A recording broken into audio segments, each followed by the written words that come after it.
team showed life again tonight. Didn't get the result again. Just what do these guys, especially the young guys, have to take into the offseason? Well, I think number one that they had an opportunity this year to get their feet wet in the National Hockey League. Maybe under circumstances, if they were different, they might not get that chance.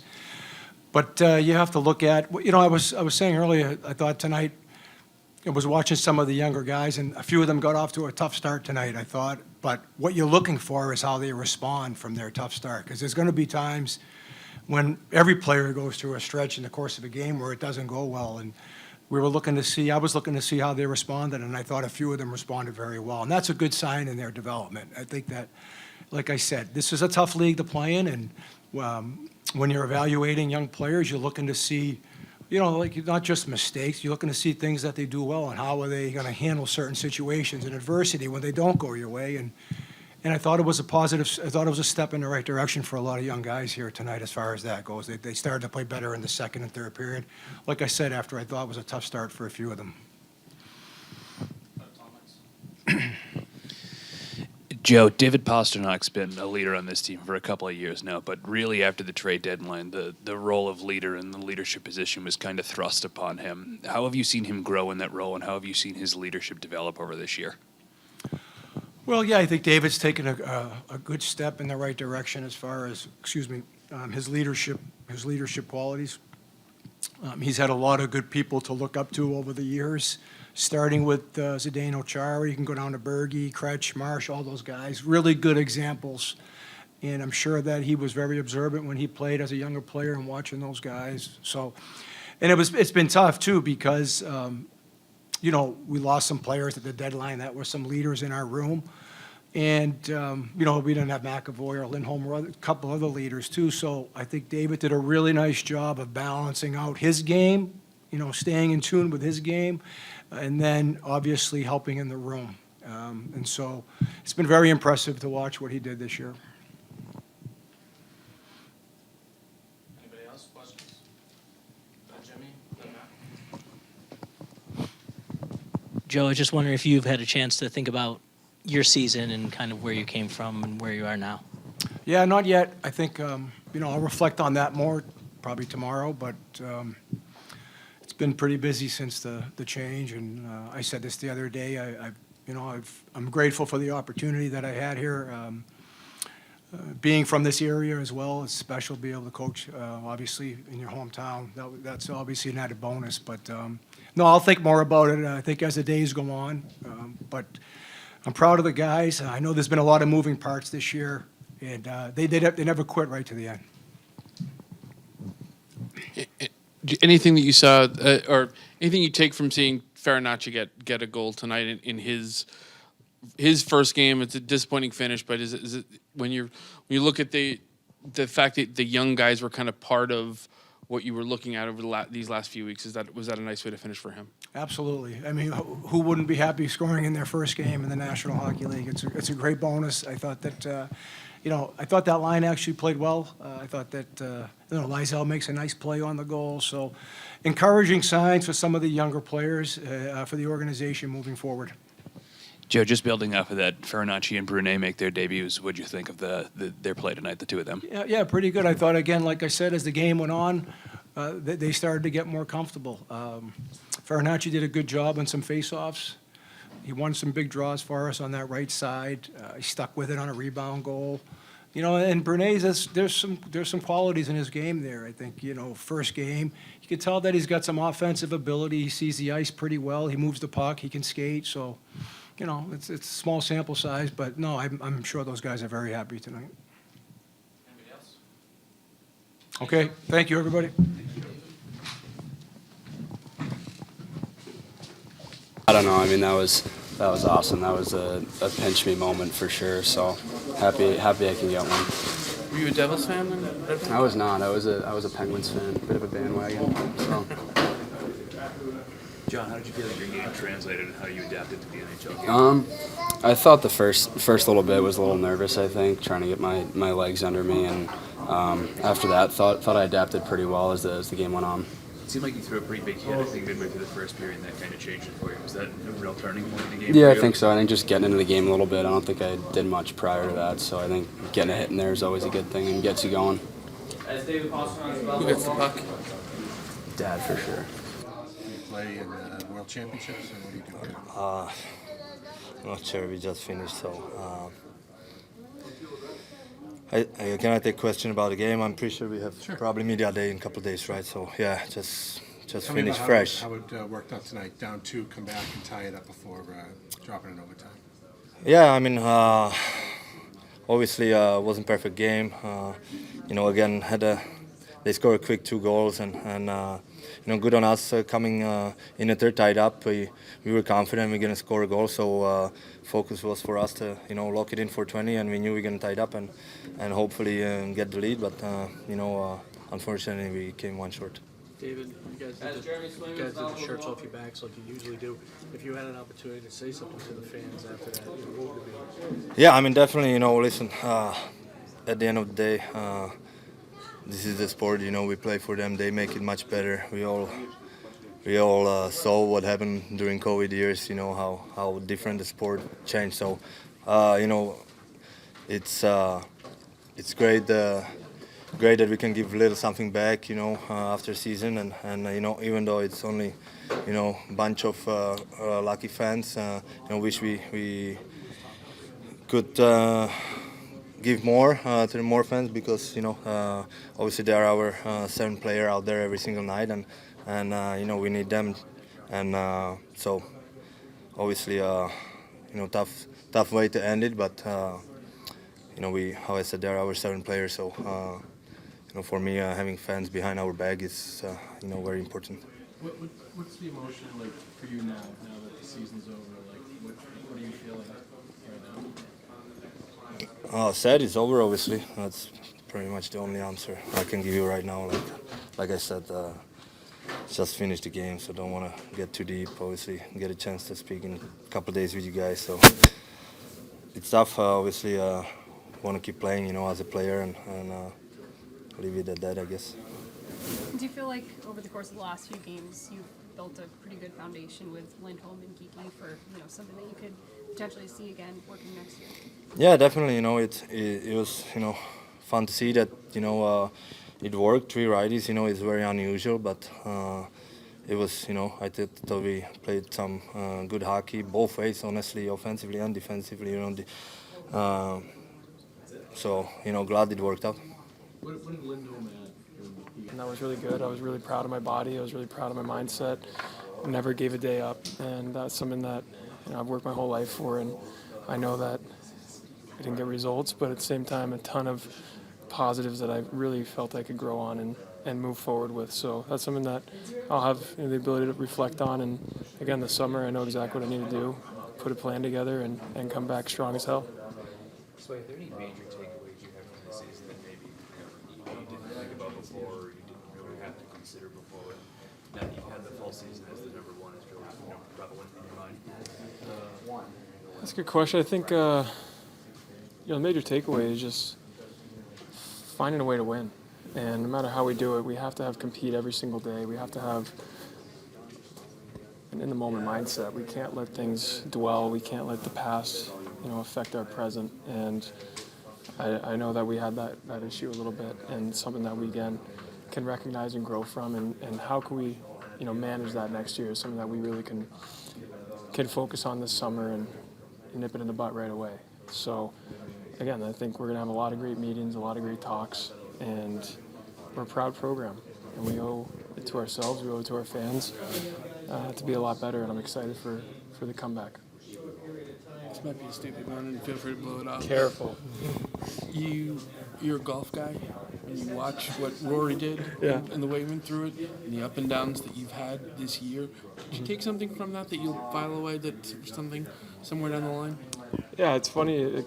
I love talking to individual athletes, guys that played individual sports, pitchers, golfers, tennis players. Their mindset's very similar to a goalie, and that was a great example, like you said.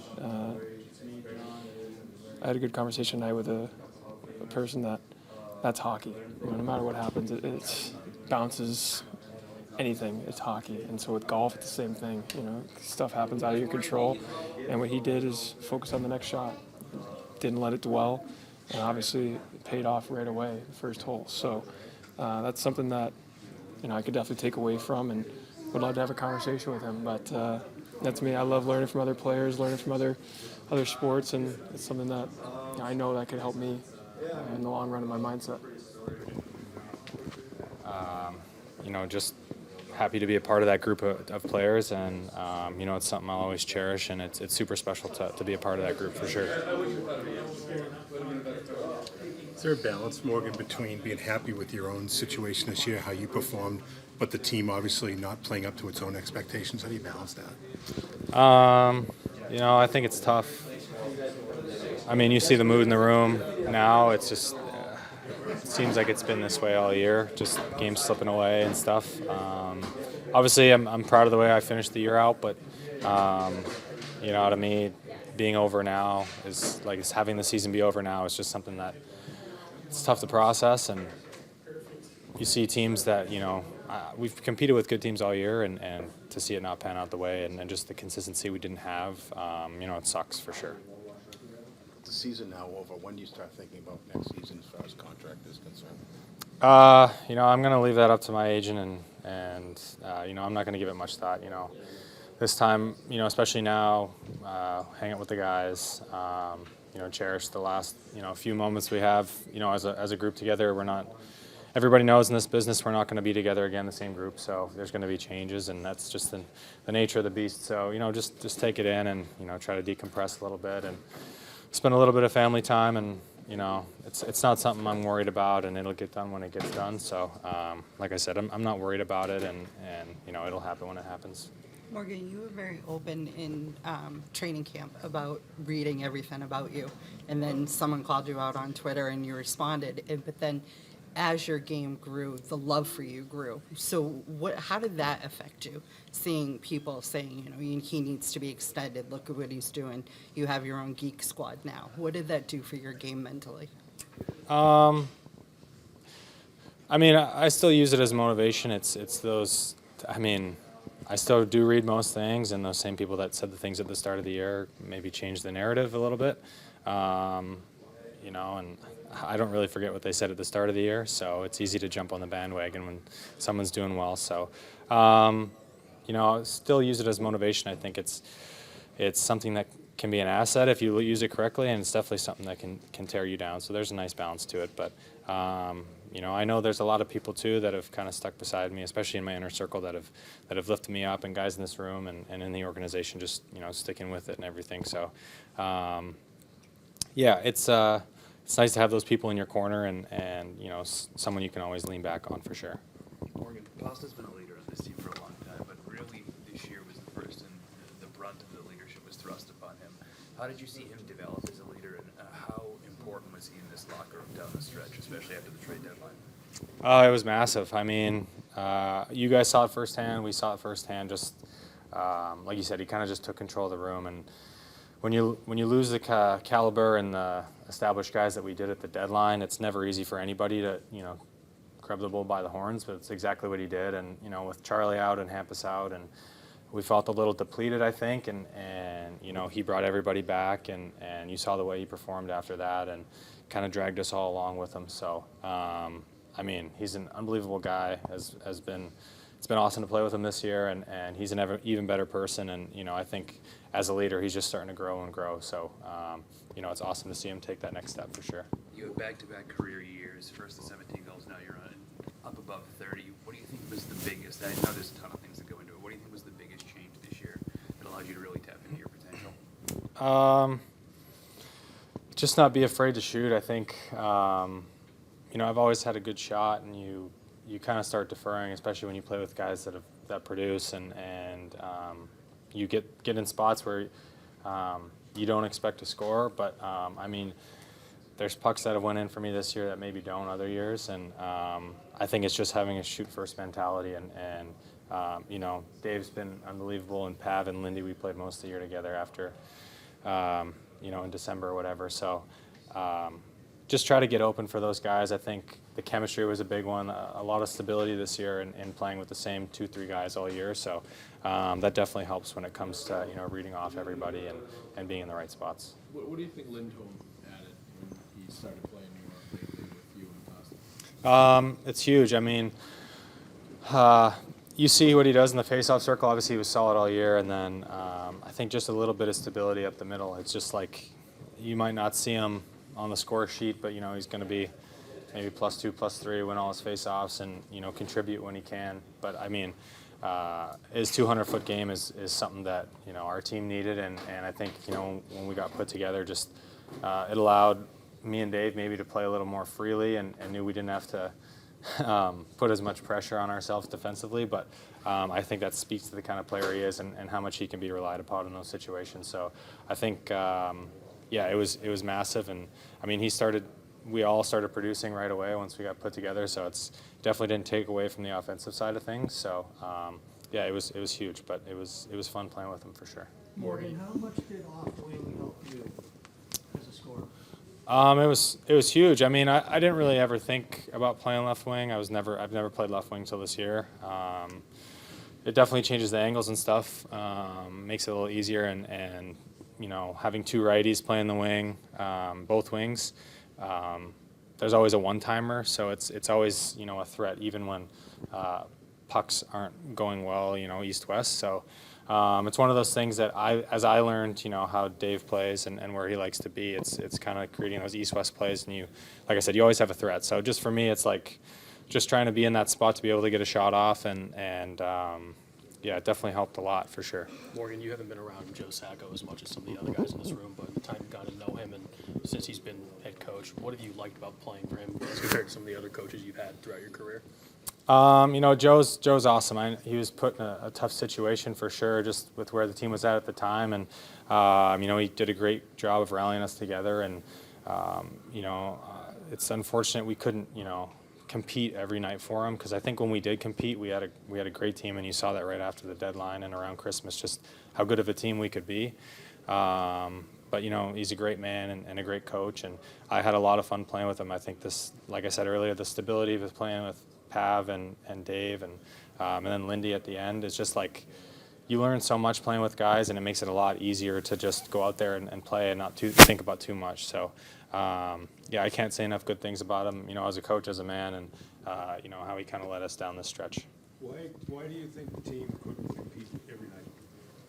I wouldn't say the compete wasn't there. It was just maybe lack of execution, lack of detail. I don't question anyone's compete in this room at all. I think it's just one of those things where game plans weren't executed. We had them. The coaches did a great job. The organization does a great job of giving us all the information we need every night. And there was, majority of the nights it felt like we'd do it for one period, not in the second, and then try to call it back in the third. So the good teams in this league do it for 60 minutes every night. And, that was just something that I think we couldn't find consistently enough all year. And I think, this last, 10 games or whatever it is, 5 games, I like the way that we competed. And I think you saw the details come out a little bit more, just the way that we'd compete, for 60 minutes. And I think that's a tribute to the group in here. Just there's no quit. And, I think we played all the way to the end. But, yeah, it's unfortunate for sure.